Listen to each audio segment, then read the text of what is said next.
stand with nothing in my hands. There's nothing I can offer but myself, oh Lord, all of myself, yet unworthy of this calling. And still my heart longs to praise, my spirit yearns and faints for you, only for you. How I desire to worship, so hear me now. I sing hallelujah, hallelujah. Let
mag-isa.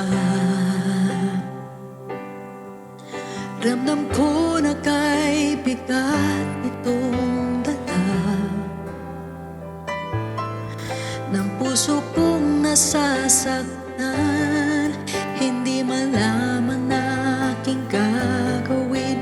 Ako ba'y susuko na? Ngunit ikaw ay nariyan.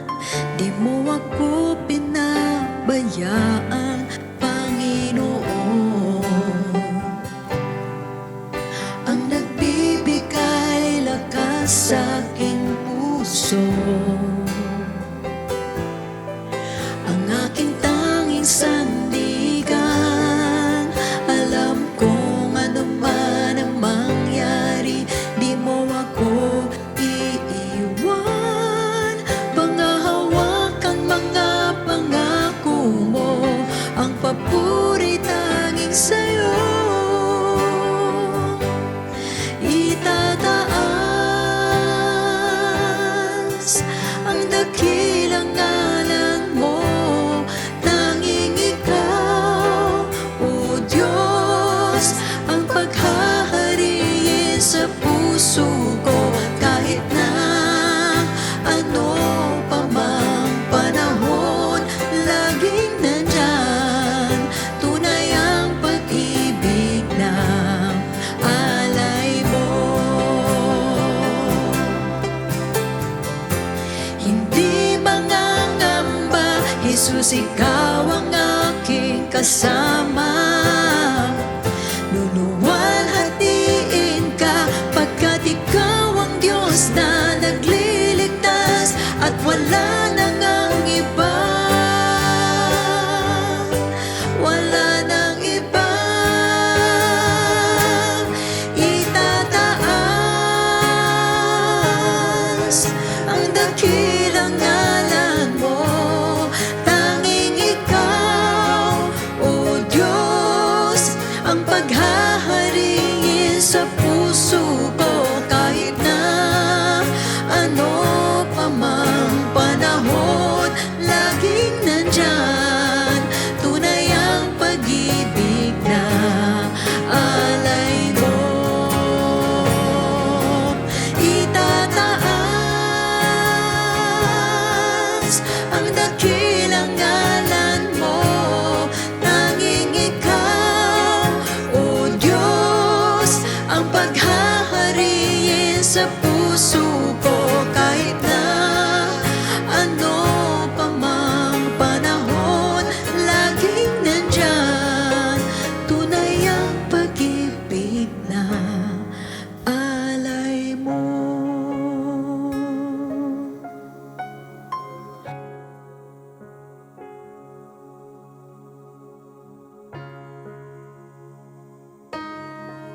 Good evening everyone! Maraming salamat po sa ating Diyos na buhay for another Thursday night that He has given us para makapag-aral po ng Kanyang pong salita. So we're truly blessed. Maraming salamat din po sa ating pong Bishop Louie and Pastor Norma at sa buong founding family for allowing me to stand before you. So bago po tayo mag-umpisa, tayo po muna yung humingi ng gabay sa ating Panginoon. Yuko natin po ang ating pong maulo, tayo po yung manalangin. Lord, we thank you so much, Panginoon, for this wonderful night na binigay niyo sa amin na muli makapag-aral ang mga salita mo. Patuloy, O Diyos, samahan mo kami, ilayo mo kami sa error. Ikaw po ang manguna, ikaw po ang mangusap. You feed us with your wisdom, your knowledge and understanding, Panginoon. Hayaan mo, Panginoon, O God, ang kalooban mo lang ang aking masabi.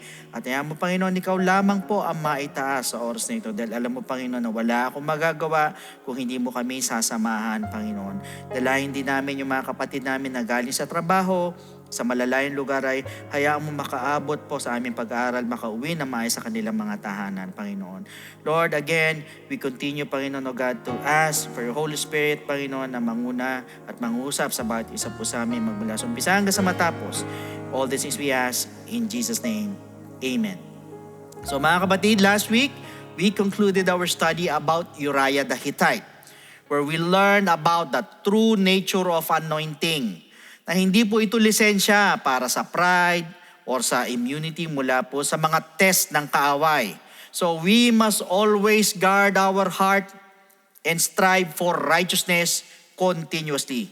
However, tonight, let's proceed with the next person as we are going to talk about Tamar the Canaanite. So now, who is Tamar in the Bible? Mga kapatid, yung pong unang appearance po ni Tamar sa scriptures po ay matatagpuan po sa Genesis chapter 38. Ito po isa pong chapter na nag-interrupt po sa kwento po ni Joseph to spotlight Judah at ng kanyang pamilya. So masyado pong brief yung pong kwento patungkol po sa kanyang background. Yet, yung pong kanyang rolyo ay mabilis po na naging sentro ng kwento na nagbigay din po sa human failure at sa divine providence.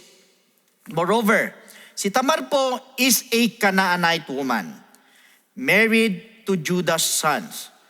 So pumasok po siya sa kwento ng Biblia, hindi bilang isang Israelita, pero bilang isang Canaanite woman, which already sets her apart sa covenant history. In Genesis 38, records po na ito po si Judah, isa sa 12 anak po ni Jacob, ay pinili po siya para maging asawa para po sa kanyang firstborn na si Unfortunately, the marriage quickly ended in tragedy. Why? Because in Genesis chapter 38 verse 7, but Judah's firstborn, was wicked in the sight of the Lord, and the Lord killed him. Si po was described as wicked in the sight of the Lord. That is why God took his life. So first, si ay namatay under God's judgment. Dahil dito, naiiwan po si Tamar at naging isang balo. Childless at naging vulnerable sa isa pong kulturang nakasentro sa lineage at inheritance. However, ayon po sa kanilang kostumbre, there is this practice known as levirate marriage. So ito po ang ibig sabihin, yung pong pinapakasalan po ng kapatid ng namatay, ang byuda, upang ipagpatuloy po ang pangalan at mana po ng pamilya. So to protect widows at i-preserve po yung pong family line. So ang ginawa po ni Judah, he gave Tamar to his second son, si Onan. So upang magkaanak po siya para sa kanya pong yumaon na asawa. Kaya lang ay hindi po ito ginampanan ni Onan as he refused his duty.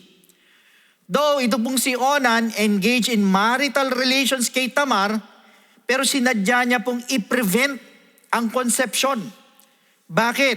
Kasi po yung pong bata would not be considered his heir. Kaya as a result, yung pong kanyang selfishness at yung pong kanyang pag-disregard or pagbaliwala for God's covenant purposes brought judgment. Kaya nga po sa Genesis chapter 38 verse 10, and the thing which he did displeased the Lord. Hindi po nalugod ng Panginoon sa ginawa niya. Therefore, he killed him also. So ibig sabihin siya din po ay namatay sa ilalim po ng kamay ng Diyos. Sa madaling sabi, Tamar experienced the sorrow of widowhood twice, 2 beses. So both times sa pamamagitan po ng mga lalaki whose failures cut off her rightful future. Apparently, sa ancient Near Eastern world, ang pagiging balo po was already a vulnerable condition.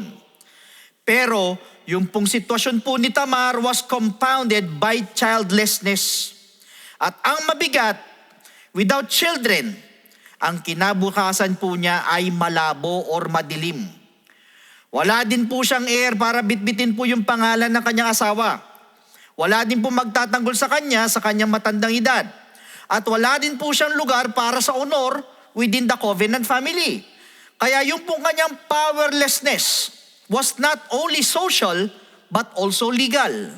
So umasa na lang po siya kay Judah, the patriarch, para to pa rin po yung kanyang responsibilidad of giving her his third son, si Shelah, according to the Levirate custom.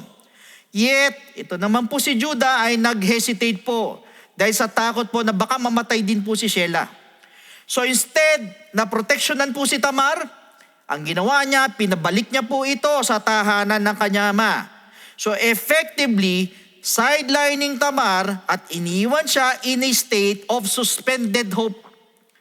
Kaya ito pong desisyon naman na ito ay ang nag-alis po kay Tamar ng dignity, ng security, and the fulfillment of her rightful role. At sa ganito pong kadesperadong sitwasyon, si Tamar po symbolizes those pushed to the margins, widowed, childless, and powerless in the eyes of men. Yet, dito din po natin makikita how God's providence begins to move, preparing a way for Tamar's vindication and for the preservation of the covenant line, na nag-set po ng stage for God's surprising plan through her. Sa paano pong paraan?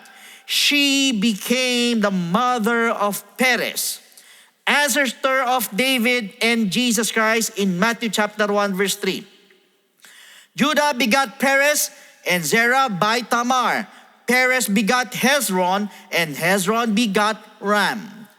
So yung pong kanyang kwento, though minarkahan po ng loss at kahihiyan, ultimately ay naging kwento of redemption and divine purpose. Just imagine, pagkatapos mabalo ng 2 beses, hindi po 1 beses, kundi 2 beses po siya nabalo, and left without the promised son na si Shelah, na-recognize po ni Tamar na Judah had failed his obligation to preserve yung kanyang family line. So ano po ginawa niya? She took matters into her own hands.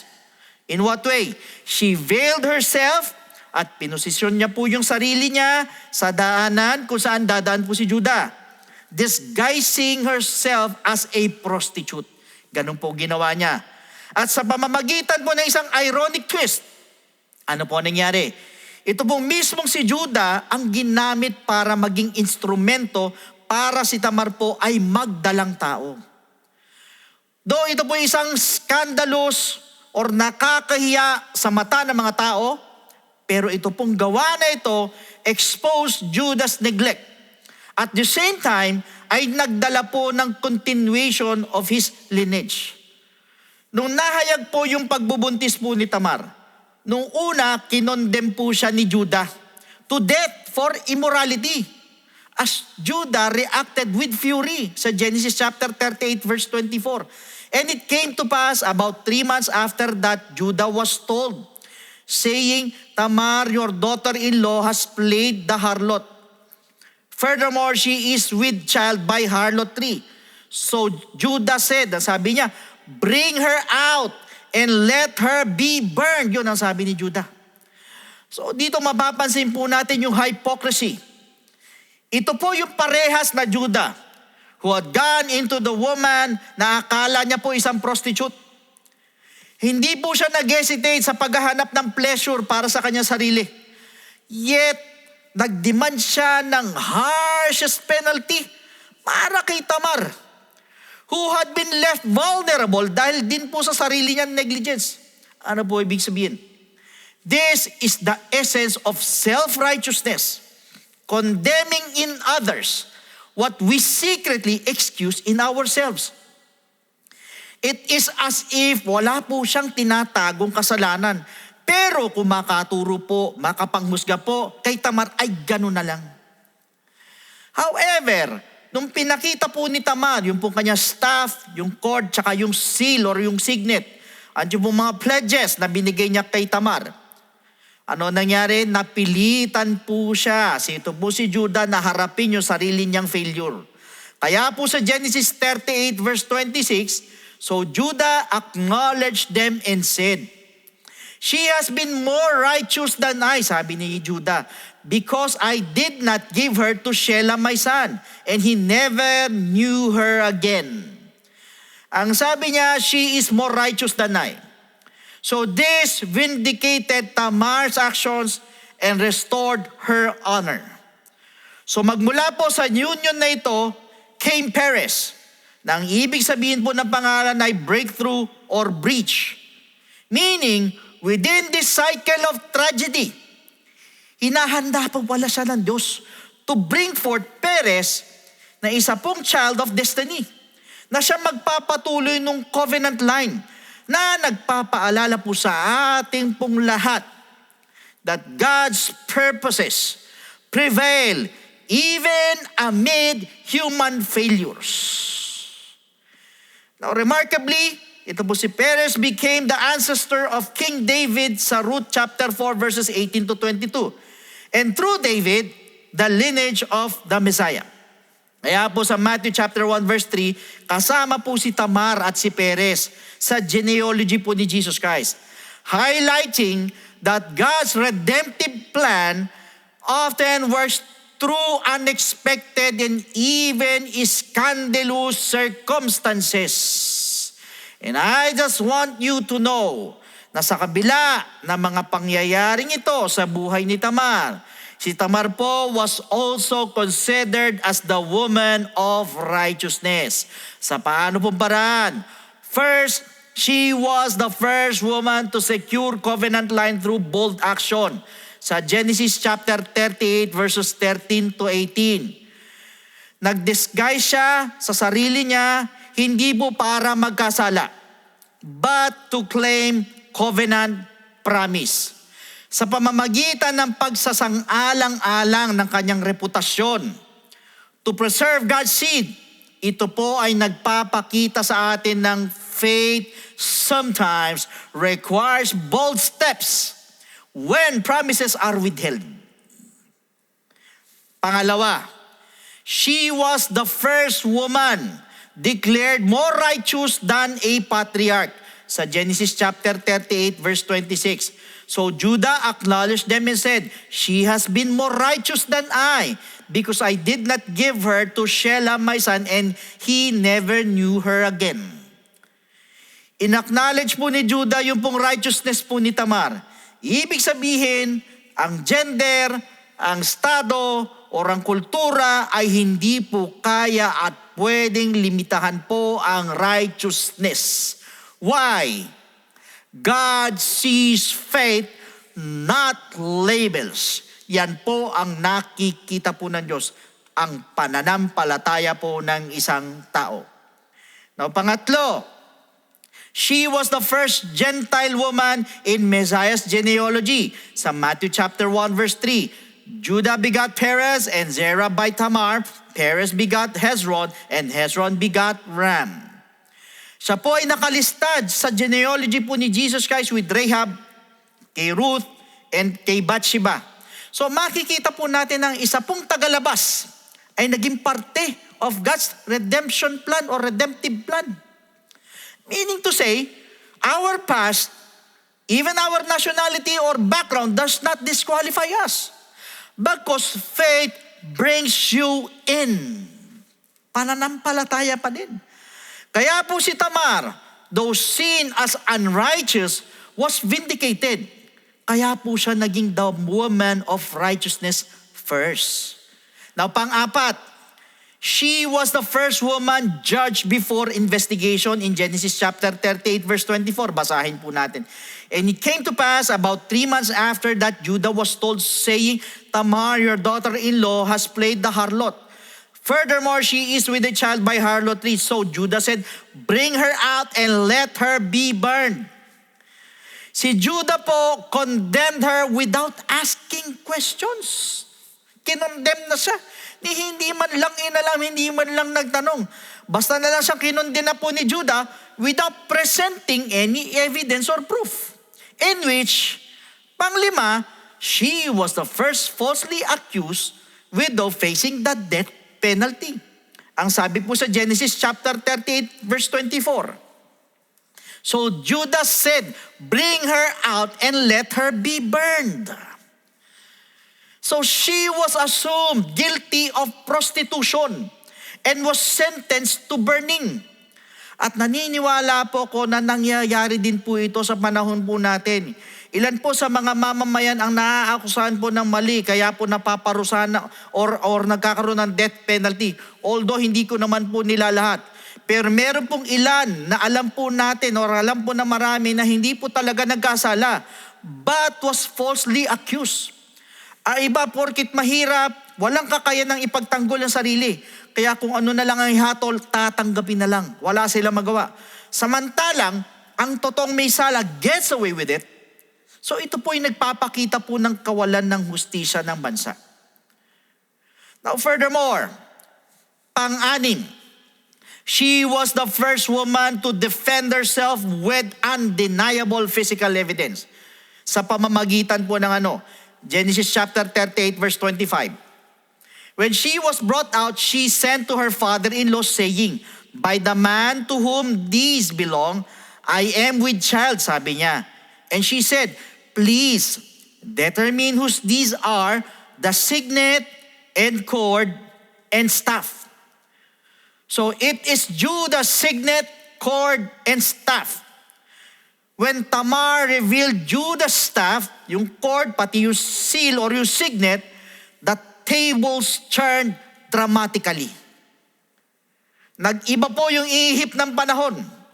Si Judah po, the patriarch of the covenant family, na siyang nag-condemn kay Tamar to death, was forced to admit publicly nung sinabi niya, she is more righteous than I, sa Genesis 38:26. So ibig sabihin, pinapakita po ng pagkakataon na yun na yung pong makapangyarihan na tagaloob was humbled. At yun naman pong powerless na tagalabas was vindicated. Meaning, it was a divine reversal. Foreshadowing the kingdom of God where Jesus declared, "The last shall be the first and the first last," sa Matthew 19:30. In which sinabi din po ni Apostle Paul and explained the same truth sa 1 Corinthians chapter 1 verse 27. But God chose the foolish things of the world to shame the wise.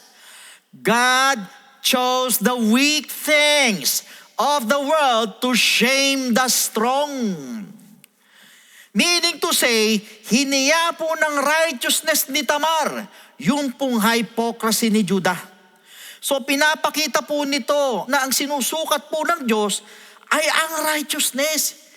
Hindi sa pamamagitan ng status, hindi sa pamamagitan ng gender or ng birthright, but by alignment with His covenant purposes.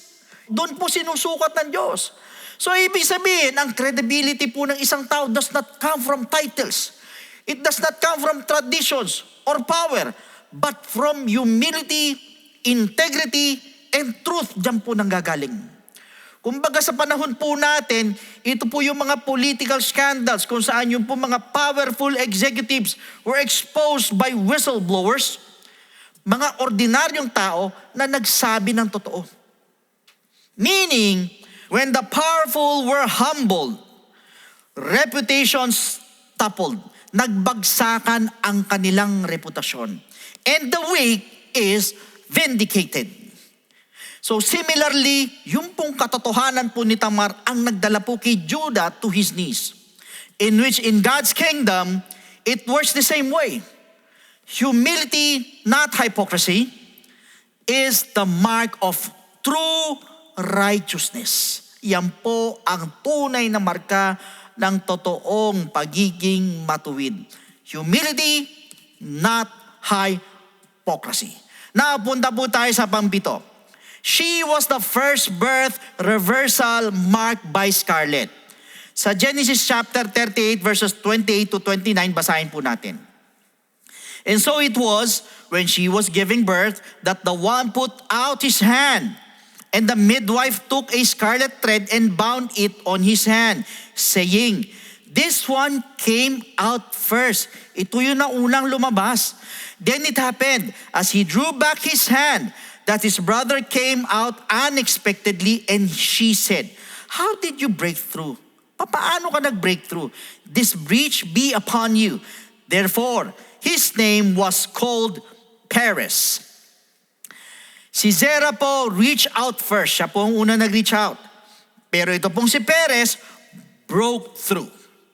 Ito po yung turning point sa buhay po niya. After the rain comes the rainbow. Sa kabila ng matitindi at madami po siyang heartaches na pinagdaanan, here comes the vindication.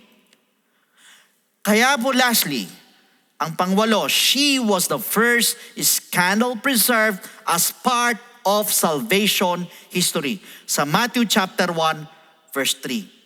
So yung pong ginawa ni Tamar, bagamat scandalous or skandaloso, ay naisulat po sa genealogy sa Matthew. Just imagine, sa kabila ng dark past, yung mga pangit na nakaraan, at the end of the day, she was included in the messianic line. Moreover, sa kabila ng kanyang magulo at masakit na kwento sa Genesis 38, ito po ay hindi lang po basta naging isang family scandal, kundi nilalag po nito yung pong pinaka-groundwork para sa marami of the Mosaic laws and even principles found in the Ten Commandments. Kaya yung pong kanyang experience na nag-expose po sa mga injustices that God later codified or isinama po ng Diyos sa kanya pong covenant law para hindi na po ulitin ng Israel ang failure po ni Judah. Kaya from Tamar's experience to Mosaic law, first is the levirate duty.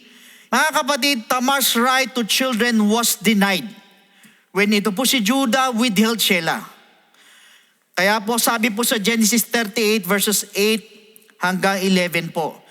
Pero sa Deuteronomy 25 verses 5 to 10, basahin po natin.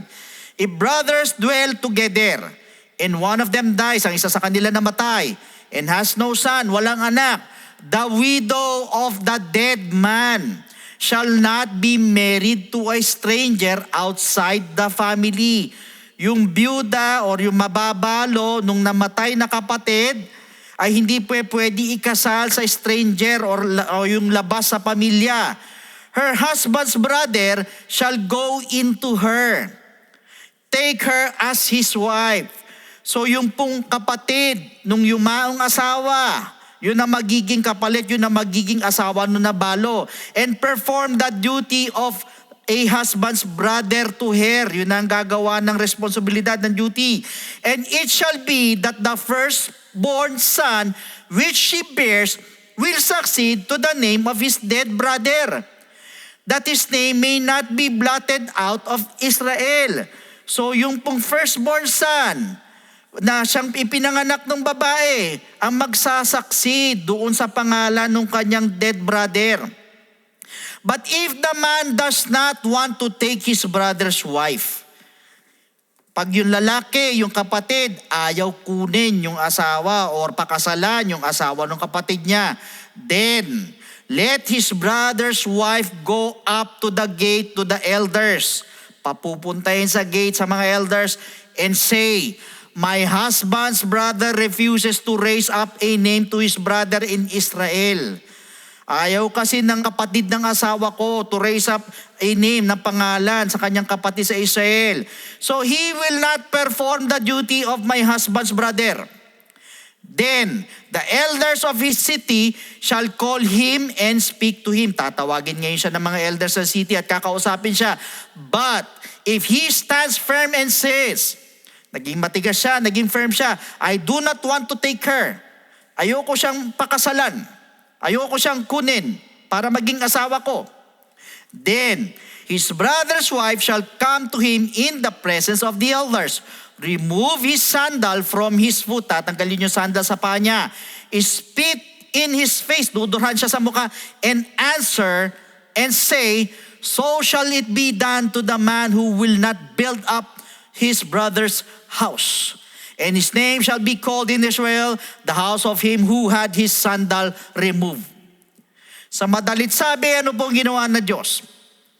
God codified the duty of a brother to raise up seed, protecting widows from neglect. Ibig sabihin, sinama po ng Diyos ito. Second, inheritance rights. Tamar nearly lost her covenant portion. Pero sa Genesis 38:11 at ganyan din po sa Numbers 27 verses 1 to 11 at sa Numbers 36 verses 1 to 9, so ibig sabihin po, ang mga batas po ensure that family inheritance would not be cut off, hindi po mapuputol. Yan po ang sinigurado po ng batas. Pangatlo, justice and investigation before judgment. Si Judah po condemned Tamar without inquiry. Sa Genesis 38 verse 24. Pero sa Deuteronomy chapter 19 verses 15 to 18, ang sabi po rito, one witness shall not rise against a man concerning any iniquity or any sin that he commits. By the mouth of 2 or 3 witnesses, sa pamamagitan ng bibig ng 2 or 3 witnesses or testigo, the matter shall be established. If a false witness rises against any man to testify against him of wrongdoing, then both men in the controversy shall stand before the Lord, before the priests and the judges who serve in those days. And the judges shall make careful inquiry, and indeed, if the witness is a false witness, kung yun daw testigo ay mali or false witness, who has testified falsely against his brother.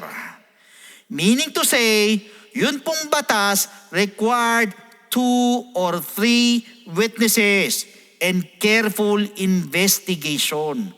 2 or 3 witness po at saka iniimbestigahan po maigi po yan. Pang-4, false witnessing forbidden. Si Tamar po was accused by assumption. Sa Genesis 38 verse 24.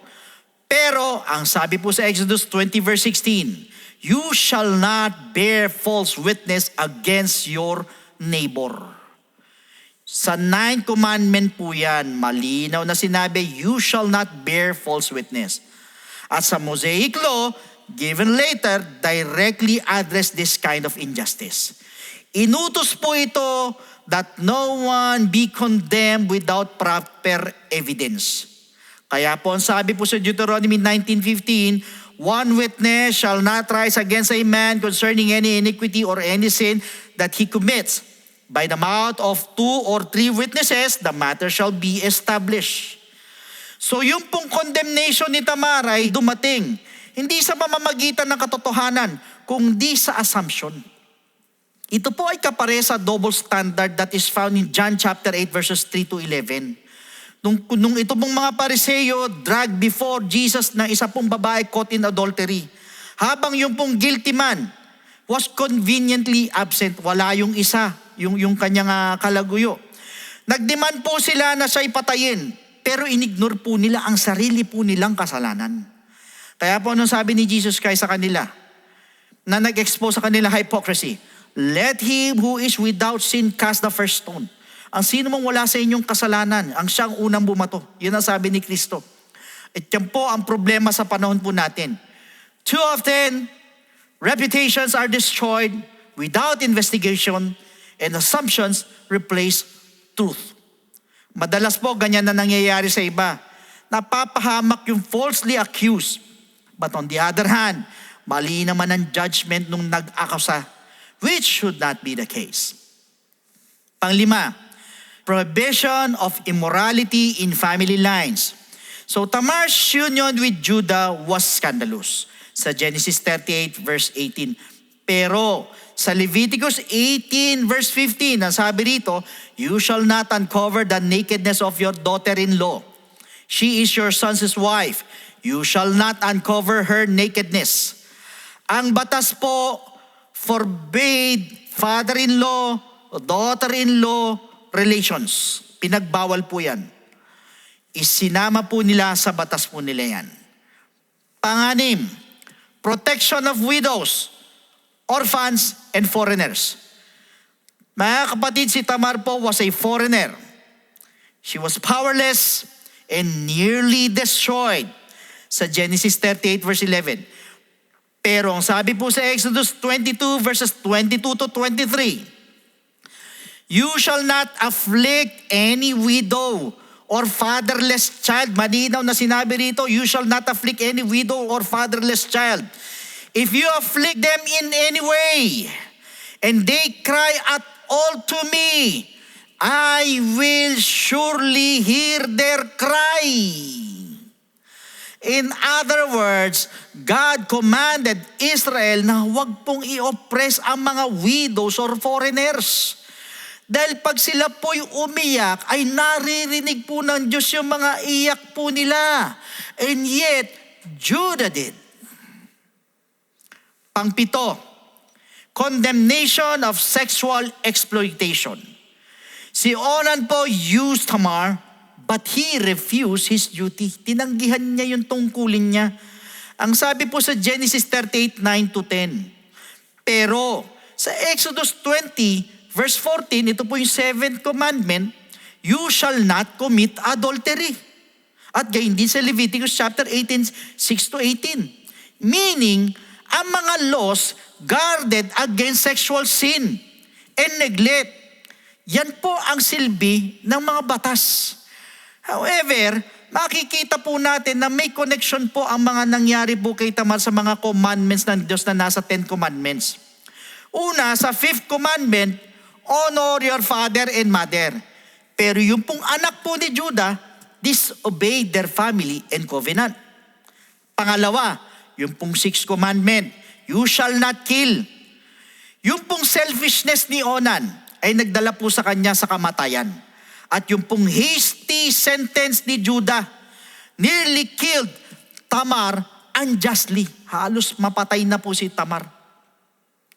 Pangatlo, yung pong 7th commandment, you shall not commit adultery. Ang sexual misuse po underlies yung pong ginawa po ni Onan at yung pong encounter ni Judah. At ang pangapat sa 9th commandment, you shall not bear false witness. Pero si Tamar po was falsely accused of prostitution. And lastly, pang-5, sa 10th commandment, you shall not covet. Pero ito po si Onan, wanted Tamar's body without fulfilling his duty. Katawan lang po ang habol niya. Ganun pa man, hindi po nasayang yung pong mga masasakit na pangyayari po sa buhay po ni Tamar. Bagamat masakit, it exposed injustices that God later addressed in the law of Moses. Mula sa levirate duty patungo sa inheritance rights, mula sa prohibiting false witness patungo sa protecting widows and foreigners. Hinubog po ng buhay po ni Tamar ang Israel's legal and moral framework. Yung pong kanyang kwento ay isa pong patunay that God writes laws from human sufferings to prevent future injustice. Kaya po yung pong powerless na Canaanite widow ay naging isang pivotal figure in salvation history. At sa pamamagitan po niya, God demonstrated na yung pong kanya pong layunin are not hindered by human failure. Kung hindi ito po ay natutupad through His sovereign choice, pointing forward to Jesus Christ na walang iba kung hindi ang ating ultimate Redeemer. Kaya yung pong kwento is one of a scandal turned into salvation history, a tale of a scandal through a woman that disguises herself as a prostitute, lures her father-in-law into a union, and conceives twins under a cloud of controversy. Sa mata po ng ordinaryong tao or sa ordinaryong human standards, sa madalit sabi, yung pong kanyang ginawa seems shameful and dishonorable, nakakahiya. Yet, hindi po binura or nanahimik po ang banal na kasulatan sa kanyang pangalan, sa kanyang kwento.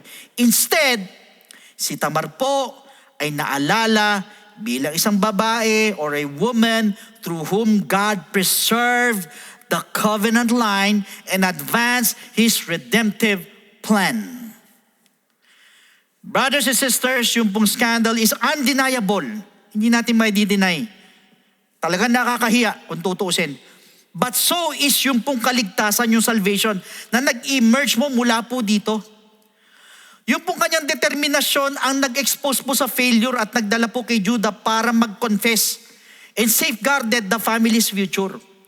At yun naman pong kapanganakan po ni Perez was not simply a personal victory for Tamar.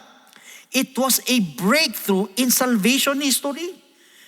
Si Perez po ay naging forefather of King David, Israel's greatest ruler, and centuries later of Jesus, the Messiah. At sa ganito pong pamamaraan, the scandal gave way to grace And this grace was transformed into a story of divine purpose. Yung pong pagkakasama po ni Tamar sa genealogy ni Jesus Christ alongside with other women of questionable circumstances katulad ni Rahab, ni Ruth, ni Bathsheba, demonstrates that God often works through brokenness to accomplish His perfect will.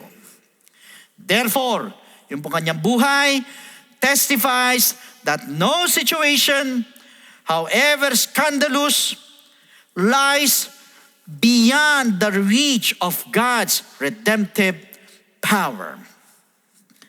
What begins with deception and shame ends with the hope of the Messiah. Na pinapakita po sa atin that God can weave even human failures into the fabric of salvation history. And this is a simple story of Tamar the Canaanite. Hoping that we have learned a lot from her life. That is why at this moment, magpasalamat po tayo sa ating Panginoon sa napakagandang topic na binigay niya po sa atin.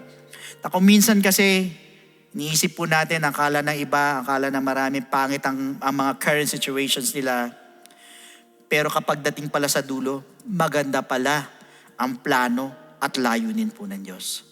So minsan pa, tayo po'y magpasalamat sa ating Panginoon, yuko natin po ang ating pumaulo, tayo po'y manalangin. Heavenly Father, we thank you so much, Panginoon, sa sabing ito na ibinigay niyo po sa amin para makapakinig ng iyong mga salita. Ngayon po ay pinakilala mo po sa amin si Tamar at ipinaalala mo po sa amin ang kapangyarihan mong magbago sa buhay. Panginoon, anuman ang sitwasyon po namin ngayon, ito man ay parang hindi po masusolusyonan, or it may seem that we are bound to fail and lose. Lord, we have faith in you. Tulungan mo po kami na magkaroon ng malakas na loob. Bigyan mo po kami ng wisdom kung paano po namin haharapin ang mga pagsubok. At isupply po ang aming pananampalataya hanggang sa maging matagumpay. So once again, we'll lift up everything to you. Jesus, thank you, Lord, for abundant grace. In Jesus' name, amen and amen. So praise God, salamat po sa Panginoon sa napakagandang mensahe. Sa kakaibang kwento po ang narinig po natin ngayon. Hindi man po natin ito madalas na naririnig yung karakter po na si Tamar. Alam ko pong na nakaka-relate po rin po tayo at may makukuha pa rin po tayong aral mula po sa kanya. Lalo na po sa ating pong mga first-time viewers. Have you been in those situations na nasa gitna ka ng scandal, perhaps sa kasalanan, sa persecution, o parang dead end na? Alam niyo po, huwag kayong matakot. Kapatid, God can turn it around. Pwede naman. Kaya ng Diyos. Ang kailangan mo lang ay maniwala at tanggapin ang gospel of salvation for you to be saved. Pag sinabi nating salvation in Ephesians chapter 2 verse 8, for by grace you have been saved through faith. Malinaw po na sinabi ng talata that we're saved by grace through faith. Kaya alam po ang tanong, saan po tayo mananampalataya at maniniwala? That is the question. It is found in 1 Corinthians chapter 15 verses 1 to 4. Moreover, brethren, I declare to you the gospel which I preach to you, which also you received and in which you stand, by which also you are saved, if you hold fast that word which I preach to you, unless you believed in vain. For I delivered to you first of all that which I also received, that Christ died for our sins according to the scriptures. So madalit sabi, meron pong basehan, and it is according to the scriptures. And that He was buried, and that He rose again the third day, according to the scriptures. So ang basis is according to the scriptures. So sa madalit sabi, we need to believe in the gospel of Jesus Christ. Yung pong death of Christ, yung burial of Jesus Christ, at yung pong resurrection of Jesus Christ. Tatlo po yan na kailangan po natin sampalatayanan at paniwalaan. Kaya lang po ang tanong, is believing enough. Pag tayo po ba'y nanampalataya, naniwala, wala na po tayong gagawin, hihinto or tutuldok na po tayo doon.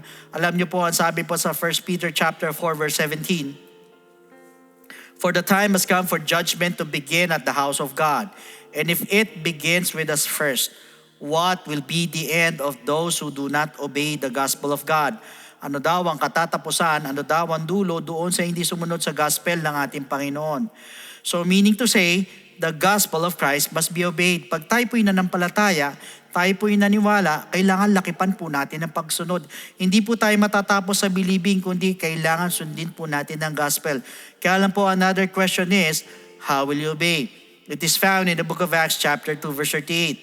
"Then Peter said to them, Repent, and let every one of you be baptized in the name of Jesus Christ for the remission of sins, and you shall receive the gift of the Holy Spirit." Now, first is repentance. Tayo po'y magsisisi po ng ating po mga kasalanan. We're going to ask for forgiveness. We're going to confess our sins. At naniniwala po ako, kahit pakiramdam mo, ang dami mo nagawang kasalanan, marami kang bagay na mabibigat na nagawa sa harapan ng Panginoon, at feeling mo parang wala ka ng pag-asa. But for as long as nandun po yung genuine repentance sa ating po mga puso, believe me my friend, the Lord is willing and able to forgive your sins. As long as nandun po yung taos-puso na pagsisisi, patatawarin at patatawarin ka ng ating pong Diyos na buhay. Diyan din po papasok yung pong death to sin. So yun po yung unang step, we need to repent. Second, and be baptized in the name of Jesus Christ. So tayo naman po ibabautismon sa tubig, so ilulubog po tayo sa tubig. So kung una, si Kristo ay namatay, tayo naman po ay magsisisi ng ating po mga kasalanan. So para bagang pinapatay naman po natin ang ating po mga kasalanan, kasabay naman po ng kamatayan ni Kristo. Second, siya naman po inilibing, tayo naman po ililibing naman po ang ating po mga kasalanan sa pamamagitan po ng bautismo, ilulubog po tayo sa tubig. So para bagang inililibing natin po ang ating po mga kasalanan po dyan. Ang sabi sa Romans chapter 6 verse 4, "Therefore we were buried with Him through baptism into death, that just as Christ was raised from the dead by the glory of the Father, even so we also should walk in newness of life." Sa madalit sabi, we need to be baptized in the name of Jesus Christ. Why? Because that water is the type of the blood of the Lamb that takes away the sins of the world, at hindi po ito paghuhugas ng dumi ng katawan, kundi ito po'y pag-aalis po ng ating pong mga kasalanan. So yun po yung pangalawang step, we need to be baptized in the name of Jesus Christ. Now the third step is we need to receive the gift of the Holy Spirit. So ang ating Panginoon naman ay nag-resurrect, siya naman po ay nabuhay naman muli sa pangatlong araw. Tayo naman po ay tatanggap naman po ng kaloob ng Espiritu Santo. At dyan naman po papasok ang ating transformation, ating pong regeneration. Sa madalit sabi, tayo mababago na po. Nabanggit po yan sa Romans 8:11, hindi po sa Titus chapter 3 verse 5. In fact, once we receive the gift of the Holy Spirit, we're also receiving power. Power saan? Aminin nyo man hindi, sa lahat ng mga first-time viewers, lahat tayo may kahinaan. Kung minsan pinipilit po natin magbago, 1, 2 buwan, perhaps you have bad habits, bad attitudes, pinipilit nating alisin to, kaya lang bumabalik tayo sa dati. Pabalik-balik, babago ka sandali, tapos babalik ka na naman sa dati. Bakit ganun po? Hindi magbago ng lubusan. Kasi po, sarili lang po natin. But you know what? Once you receive the gift of the Holy Spirit, yan po yung sinasabing power. Power saan? Power to overcome all our weaknesses. At yan din po yung magpapaalala po sa atin para makasunod po sa kalooban po ng ating pong Panginoon. So take note, ito pong tatlong bagay na ito kailangan maganap po sa ating pong mga buhay. First, we need to repent. Second, we need to be baptized in the name of Jesus Christ. And thirdly, we need to receive the gift of the Holy Spirit. And that is what we call the good news, and that is the gospel of Jesus Christ. So at this moment, sa lahat po ng gustong tumanggap sa ating Panginoon, pwede po ba na itaas po ninyo yung dalawang kamay bilang tanda ng pagsuko? Ikupo ninyo yung mga ulo, and please repeat after me with this prayer, na habang binabanggit po ninyo ang panalangin ito, nandun po yung taos-puso, na tayo po humingi ng tawad sa ating Panginoon sa lahat po ng ating po mga pagkukulang at sa ating po mga kasalanan. So please repeat after me. Panginoong Jesus, lumalapit po ako sa iyo bilang isang makasalanan. Patawarin mo po ako sa lahat ng aking mga pagkakamali at pagkukulang. Sa oras na ito, tinatanggap po kita bilang sariling tagapagligtas. At tinatanggap po kita bilang Diyos ng aking buhay. Naniniwala po ako na ikaw ay namatay, ikaw ay nilibing, at sa ikatlong araw ay nabuhay na magmuli. Tulungan mo po ako makapagsimula ng bagong buhay at idagdag mo po ako sa iyong kaharian. Maraming salamat po sa pangalan ni Jesus. Amen. So praise the Lord, yan po yung first step. Para sa pangalawang step, andyan po yung mga telephone numbers po natin. Sa baba po ng mga screens po ninyo. Pwede po kayong tumawag dyan para makapagpa-schedule po tayo ng water baptism. Or otherwise, you can directly message us sa ating mga FB page. Iwan lang kayo ng mensahe para masagot po namin to give you further instructions. So next week, wag po kayo mawawala. Do not be absent as we are going to talk more about Tamar the Canaanite. So God bless every one of you, and to God be all the glory.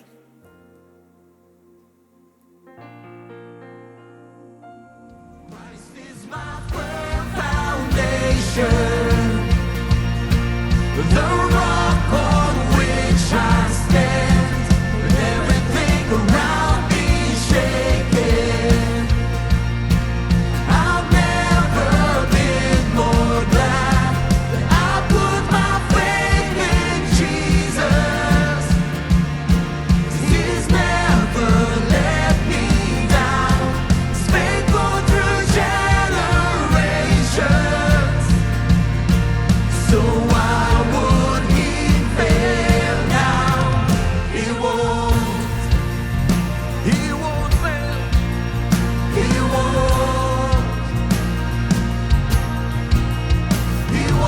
fail. He won't fail. No.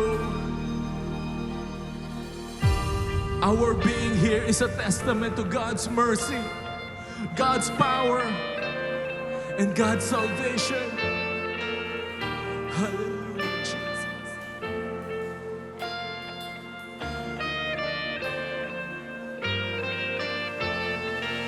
Rain came, wind blew.